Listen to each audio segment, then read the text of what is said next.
Hello guys, welcome to my channel जय जगन्नाथ। आज बनैबा 1 वर्ष रु 3 वर्ष पिला लंच रेसिपी।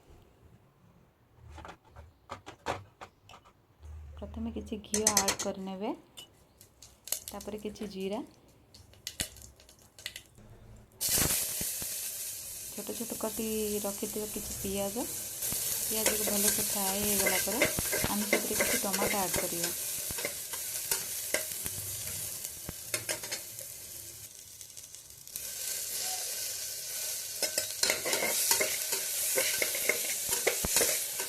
आम काटी रखी सब वेजिटेबल्स को ऐड करवा। आपड़ किसी भी नहीं पारे। मु नहीं लौकी, जमती कि फूलकोबी, बीन्स, लाली कखारू, आलू, अमृतभंडा, सेमती आपड़ किसी भी वेजिटेबल्स नहीं पारे। किसी समय तक भाजी नवा, तापर किसी लुण ऐड करवा स्वाद अनुसार। आपण केबे ट्राए करके देखिए, आपण पिला को ये रेसिपी बहुत भल लगे। यहाँ इजी आउ टेस्टी एवं सोक कर रखि चाउल और मुग को टिके धोई नेबी।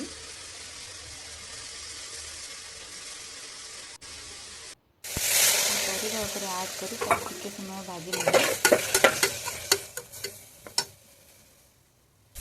एबे हल्का हळदी ऐड करवा।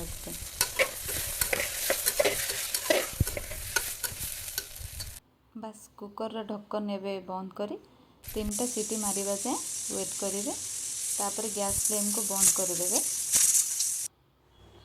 एबे रेडी हो गला आमर easy and tasty lunch recipe.